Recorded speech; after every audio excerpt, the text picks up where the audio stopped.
जय श्री कृष्ण। श्रीमद् भगवद गीता अध्याय 2 श्लोक 17। अविनाशी तु तद्विद्धि येन सर्वमिदं ततं विनाशमव्यस्यास्य न कश्चित् कर्तुमर्हति। अर्थात उस वस्तु को तुम अविनाशी जानो जिससे यह संपूर्ण जगत व्याप्त है। इस अव्यय का नाश करने में कोई भी समर्थ नहीं है। इस श्लोक में संपूर्ण शरीर में व्याप्त आत्मा की प्रकृति का अधिक स्पष्ट वर्णन हुआ है।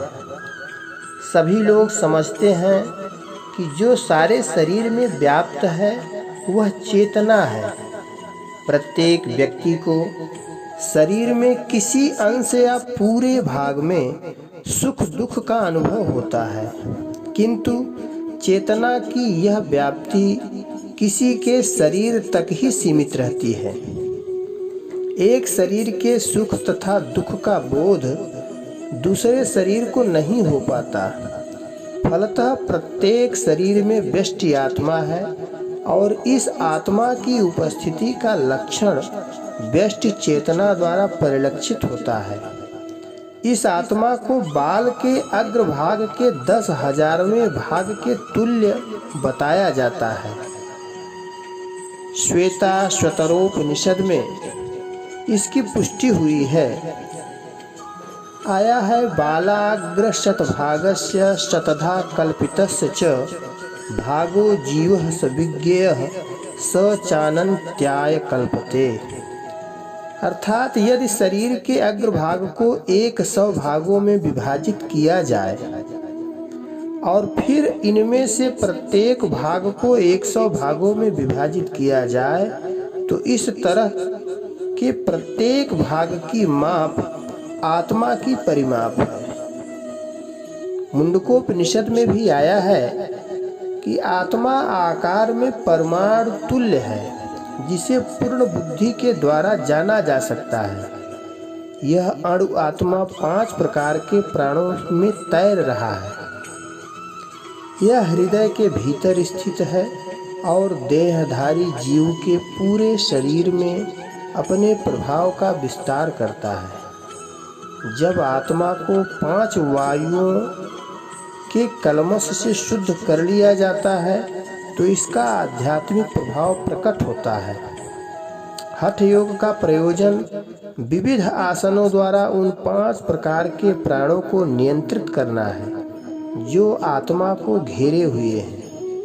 यह योग किसी भौतिक लाभ के लिए नहीं अपितु भौतिक आकाश के बंधन से अणु आत्मा की मुक्ति के लिए किया जाता है। इस प्रकार अणु आत्मा को सारे वैदिक साहित्य ने स्वीकारा है और प्रत्येक सुधीजन अपने व्यावहारिक अनुभव से इसका प्रत्यक्ष अनुभव करते हैं। केवल प्रमादी व्यक्ति ही इस अणु आत्मा को सर्वव्यापी विष्णु तत्व के रूप में सोच सकता है। अणु आत्मा का प्रभाव पूरे शरीर में व्याप्त हो सकता है। मुंडकोपनिषद के अनुसार यह अणु आत्मा प्रत्येक जीव के हृदय में स्थित है और चूंकि भौतिक विज्ञानी इस अणु आत्मा को माप सकने में असमर्थ है, अतः उनमें से कुछ यह अनुभव करते हैं कि आत्मा है ही नहीं। व्यष्टि आत्मा तो निस्संदेह परमात्मा के साथ साथ हृदय में है और इसीलिए शारीरिक गतियों की सारी शक्ति शरीर के इसी भाग से उद्भूत है।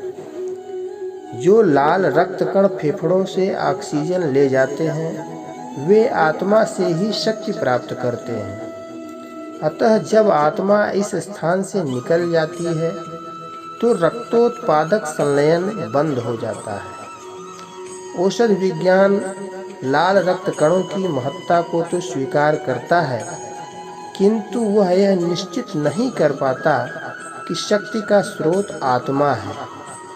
जो भी हो, औषध विज्ञान यह स्वीकार करता है कि शरीर की सारी शक्ति का उद्गम स्थान हृदय है।